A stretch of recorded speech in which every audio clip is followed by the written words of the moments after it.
इस क्लास में तुम सबका स्वागत है। आज के क्लास में हम लोग नर्स्ड प्लांक इक्वेशन के बारे में डिस्कस करेंगे। नर्स्ड प्लांक इक्वेशन क्या है, इसको हम ऐसे समझेंगे कि जब किसी फ्लूइड मीडियम में, द्रव माध्यम में कोई अगर चार्ज्ड पार्टिकल या चार्ज्ड स्पीसीज मूव करता है तो उसकी गति को बताने के लिए एक इक्वेशन है जिसको हम लोग नर्स्ड प्लांक इक्वेशन कहते हैं। दो वैज्ञानिकों ने इसको मिलकर के डेवलप किया और ये जो इक्वेशन है ये फिक्स लॉ का एक्सटेंशन है। समझो, फिक्स ने भी इसके बारे में एक इक्वेशन दिया था जिसको फिक्स लॉ ऑफ डिफ्यूजन कहते हैं, तो नर्स्ड प्लांक ने इसको एक्सटेंड किया। आज हम लोग उसी इक्वेशन के बारे में पढ़ेंगे।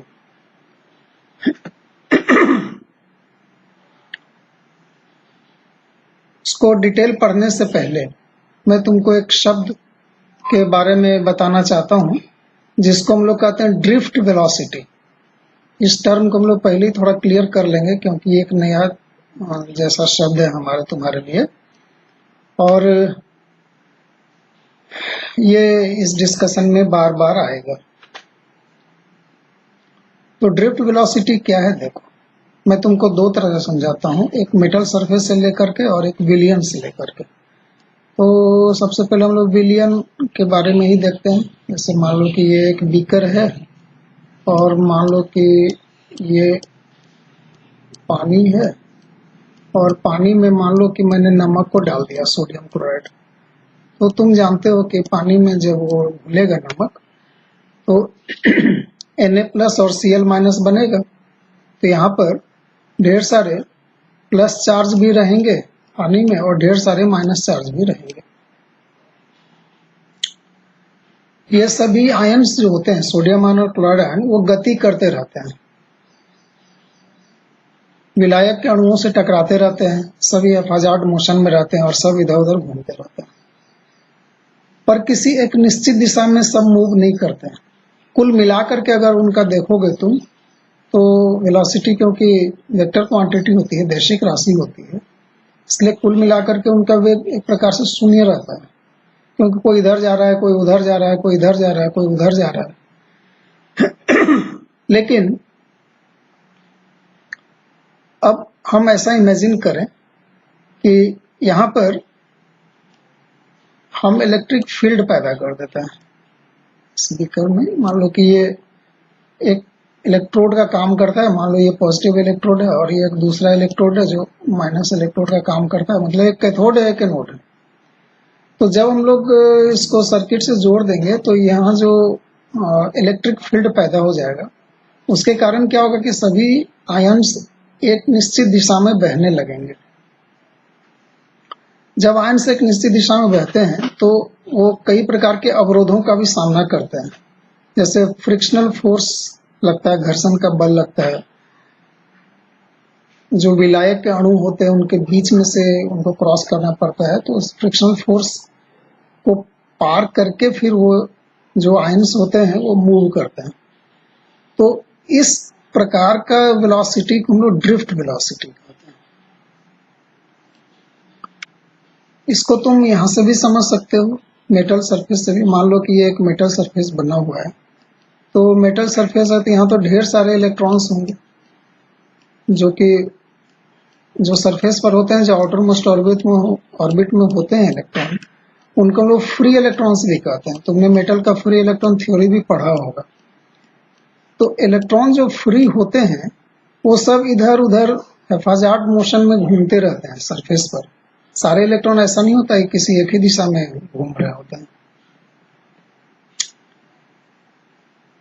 लेकिन अगर हम इस मेटल सरफेस पर भी अगर हम एक बैटरी लगा दें और उसको धन ध्रुव, ये मान लो कि धन ध्रुव है और ये मान लो कि ऋण ध्रुव है, अगर धन ध्रुव और ऋण ध्रुव से अगर इसको जोड़ देते हैं तो अब यहाँ पर क्या होगा कि जितने इलेक्ट्रॉन हैं सबकी दिशा फिक्स हो जाएगी।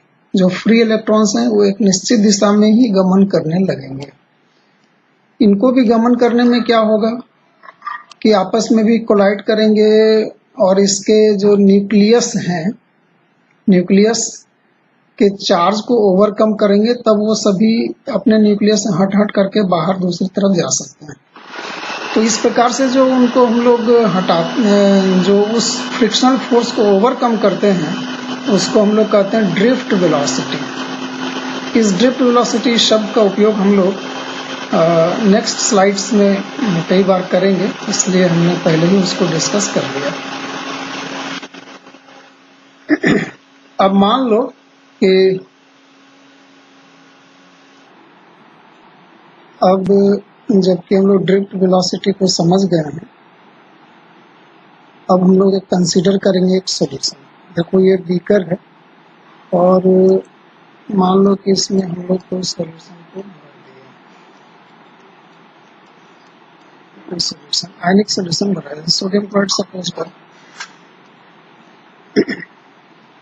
अभी इसका कंसंट्रेशन यूनिफॉर्म का मतलब होता है कि हर जगह सोडियम आयन और क्लोराइड रैंडम घूम रहा है, लेकिन तुम कहीं पर एक जगह देखोगे तो तुमको हर जगह सोडियम आयन क्लोराइड आयन दिखेंगे। ऐसा नहीं होगा कि किसी एक पर्टिकुलर एरिया में सोडियम आयन दिख रहा है, किसी दूसरे पर्टिकुलर एरिया में क्लोराइड आयन दिख रहा है, ऐसा नहीं होगा। तो इसको बोलते हैं हम लोग यूनिफॉर्म कंसंट्रेशन। अब ये सोल्यूशन अगर यूं ही रखा हुआ है तो सारे जो आयन्स हैं वो हेफाजतली इधर उधर घूमता रहेंगे। सपोज करते हैं कि यहाँ पर हम एक इलेक्ट्रिक फील्ड पैदा कर देते हैं। दो इलेक्ट्रोड की कल्पना करो, मान लो कि ये पॉजिटिव इलेक्ट्रोड है या नेगेटिव, मतलब एक कैथोड एक एनोड, ऐसे दो इलेक्ट्रोड्स हैं। तो अगर हम लोग इनको कनेक्ट कर देंगे इस प्लस माइनस को, तो एक इलेक्ट्रिक फील्ड यहाँ पर जनरेट हो जाएगा। अब सपोज करो कि यहाँ तो ढेर सारे चार्ज हैं, कोई एक चार्ज हम कंसीडर करते हैं, मान लो उस चार्ज को मैं लिखता हूँ Q। तो कहता है इस Q पर जो बल लगेगा, इस Q पर जो बल लगेगा वो डिपेंड करेगा कि यहाँ पर पोटेंशियल का ग्रेडियंट कितना है। पोटेंशियल ग्रेडियंट माने क्या होता है, अगर ये प्लस और ये माइनस है, दो इलेक्ट्रोड है, तो वहां पर विभवांतर काम करता है जिसको हम लोग कहते हैं भी। ये भी जो है यहाँ पर वो डिस्टेंस के हिसाब से भी चेंज होगा। तो डिस्टेंस चेंज करेगा तो विभवांतर में अंतर भी चेंज करता है, उसको हम लोग कहते हैं dV/dx, और इसको कहते हैं पोटेंशियल ग्रेडियंट। तो इस Q पर जो बल लगेगा, फोर्स लगेगा, अब क्योंकि इलेक्ट्रिक करंट हम लोग दे रहे हैं, यहाँ पर चार्ज आ रहा है, तो उसके कारण जो यहाँ पर बल लगेगा वो लगेगा इतना। The force on a charge Q due to this field, ये फील्ड जो हमने जनरेट किया प्लस माइनस लेकर के, उसके कारण कितना उस पर बल लगेगा। तो इलेक्ट्रोस्टैटिक कहता है कि वो होगा -Q × dV/dx। ये फॉर्मूला है, ये तो याद रखिए। ये तो चार्ज Q के बारे में है। अब यहाँ पर एक कहता है कि हमको निकालना है कि अगर 1 मोल आयंस रहेगा, तो मोल का मतलब जानते हो, मोल मतलब कितना होता है 6.023 × 10⁻23 संख्या में कोई भी चीज हो, तो उतनी संख्या में अगर यहाँ पर आयंस है तो 1 मोल आयन पर 1 मोल आयन जो है वो कितना चार्ज कैरी करेगा। तो कहता है वो कैरी करेगा Q = ZI × F। ये F क्या है, F फैराडे स्थिरांक है, और Z है कि जिस आयन को हम लोग कंसीडर कर रहे हैं उसकी वैलेंसी कितनी है। तो इसलिए अगर हम लोग पूरे चार्ज पर अगर हम लोग फोर्स को कंसीडर करें, तो क्योंकि Q का मान अब हम लोग जान गए हैं, Q = ZIF होता है, तो Q के मान को अगर यहाँ पर अगर तुम ZIF को रख दोगे तो क्या मिलेगा, देखो फोर्स मिलेगा Q पर -ZIF और ये dV/dx। तो इस तरह से हमने कैलकुलेट किया कि Q चार्ज पर टोटल बल कितना काम कर रहा है। अब अब देखो यहाँ क्या लिखा है, इन एक्वस सॉल्यूशन मतलब किसी जलीय विलयन में ट्रांसपोर्ट प्रोसेस मतलब क्या था? ट्रांसपोर्ट मतलब होता है चीजों का एक जगह से दूसरी जगह जाना। जैसे सपोज करो कि हमारे आयन्स एक जगह से दूसरी जगह जा रहे हैं, तो उनको हम लोग ट्रांसपोर्टेशन कहेंगे। तो ये कैसे होता है, क्यों होता है? Is due to interactions of solute, जो हमारे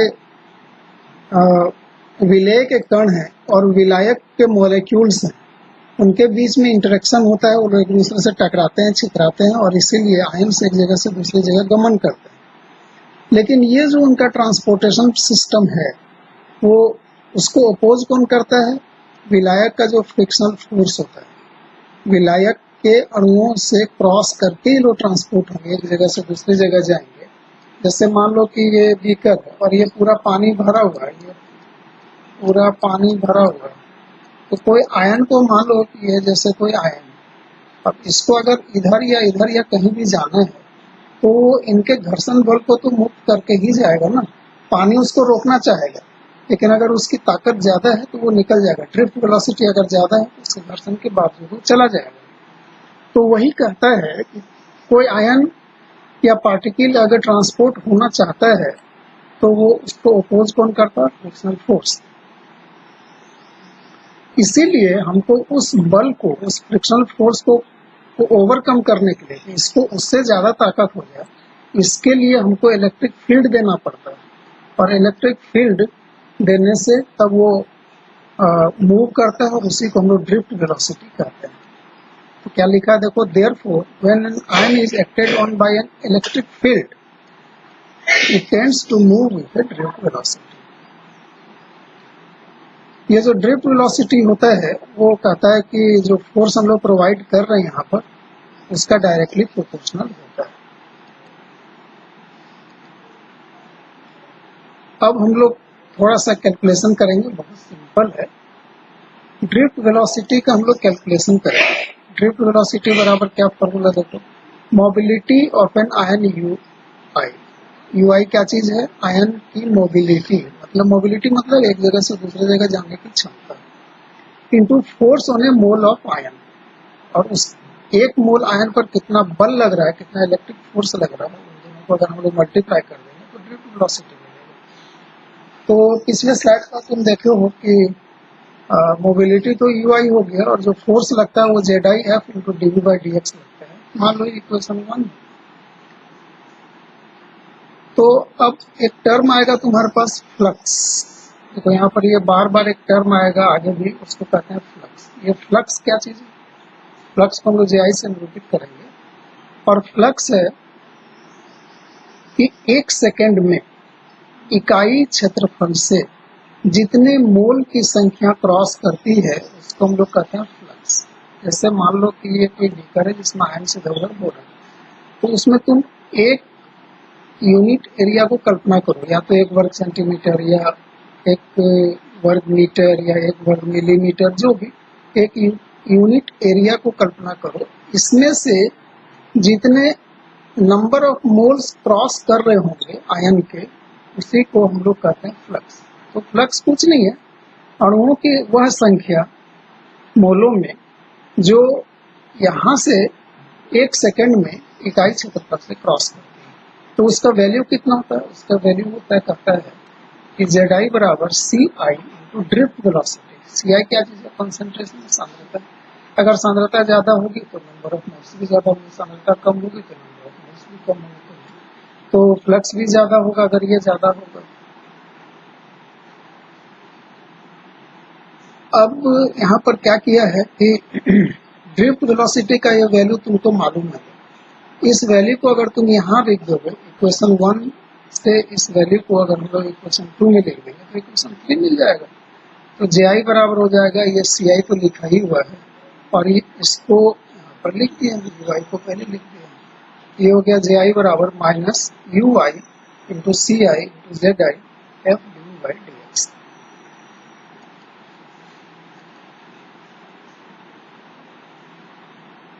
अब जैसा कि हम लोग पहले ही बात किए थे कि नर्स्ट प्लैंक इक्वेशन जो फिक्स लॉ का एक्सटेंशन है, तो फिक्स लॉ ऑफ डिफ्यूजन पहले से ही दिया हुआ है। फिक्स लॉ जो है वो लॉ ऐसा है कि जो फ्लक्स है वो बराबर कितना होगा, minus D into D C I by D X. ये डिफ्रेंसिएशन के फॉर्म में लिखा है, जहां पर डी को डिफ्यूजन कांस्टेंट कहते हैं। तो फिक्स के द्वारा भी जी आई का वैल्यू है और नर्स भी अपना उधर इक्वेशन 3 में दिया था, इसलिए नेट कितना होगा, नेट फ्लक्स कितना होगा, तो उन दोनों को हम लोग जोड़ देंगे। तो ये यहाँ से ये वाला है और इक्वेशन 3 से ये वाला है, तो दोनों को जोड़ दोगे तो ये नेट जी आई निकल जाएगा। तो मान लिया कि ये इक्वेशन 5 है। अब ये जो हमारा D है, इसको डिफ्यूजन कांस्टेंट कहते हैं, इसके लिए एक एक्सप्रेशन आइंस्टीन ने दिया था और वो एक्सप्रेशन है D बराबर यू आई आर टी। तो यू तो हम लोग जानते हैं कि मोबिलिटी ऑफ आयंस है, आर क्या है, गैस स्थिरांक है, टी टेम्परेचर है, डी डिफ्यूजन कांस्टेंट है, के सी कॉन्सेंट्रेशन है। सारे टर्म्स को तुम यहाँ पर जानते हो। तो D के इस वैल्यू को, इस एक्सप्रेशन को अगर तुम यहाँ पर रख दोगे तो क्या मिलेगा वो तुम। अब हम लोग क्या करने जा रहे हैं कि D के मान को इक्वेशन 5 में रख रहे हैं। तो देखो क्या मिलेगा। तब तुमको मिलेगा कि D के जगह में ये यू आई आर टी लिख दिए, बाकी तो ये था ही, बाकी सब चीज वैसा ही है ये इक्वेशन। अब यहाँ पर भी यू आई है, यहाँ पर भी यू आई है, तो यू आई को कॉमन ले लो, तो अंदर में बचेगा R T D C I by D X, और फिर माइनस कॉमन ले लियो इसलिए प्लस हो जाएगा, और यू आई हट गया तो ये बचेगा c i z I F d we by D x. अब यहाँ पर एक छोटा सा मैथमेटिकल ऑपरेशन किया गया, उसको मैं तुमको समझा देता हूँ। यहाँ पर क्या किया है कि सी आई से गुना कर दिया और सी आई से भाग कर दिया। ऐसा हमने क्यों किया है? ऐसा करने से ये क्या होगा, डी सी आई बाई सी आई हो जाएगा, तो ये डी लॉग सी आई हो जाएगा। फॉर्मूला है मैथ्स में, formula D x by x बराबर डी लॉग एक्स पढ़े होंगे, तो इसलिए सी आई से मल्टीप्लाई कर दिया और डिवाइड कर दिया।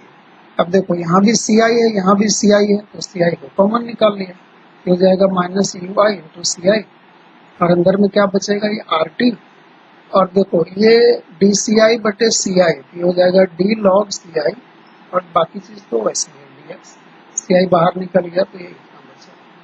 मान लो कि ये इक्वेशन 7, सो दिस इक्वेशन 7, इसी को हम लोग कहते हैं नर्स प्लांक इक्वेशन। इसी से हमको पता चलता है कि किसी आयनिक विलयन में अगर हम पोटेंशियल देते हैं तो number of moles of ions कितना क्रॉस करेगा, इस हिसाब से करेगा। इसको और एक्यूरेट करने के लिए एडिशनल कॉन्स्टेंट्स भी हैं, देखो यहाँ लिखा हुआ है एडिशनल कॉन्स्टेंट्स भी, जैसे charge, electron neutrality, steady states, ये सबको ऐड किया जाता है। और फिर अपने आप में ही ये जो टर्म है ना D we by D X और ये सी आई, तो ये सब के कारण ये इक्वेशन थोड़ा कठिन हो जाता है, नॉन लीनियर हो जाता है, जिसको आसानी से हम लोग सॉल्व नहीं कर सकते। इसलिए स्पेशल परिस्थिति में ही हम लोग आइडियल कंडीशन में कुछ कुछ अप्रोक्सीमेशन ले करके इस इक्वेशन को, नर्स प्लांक इक्वेशन को यूज करते हैं, तो फिर ये सॉल्व हो जाता है। तो ये था तुम्हारा नर्स प्लांक का समीकरण। मुख्य रूप से ये जो पूरा डिस्कशन है, इसके लिए तुम रेफरेंस 1 को एक बार देख लेना नेट में।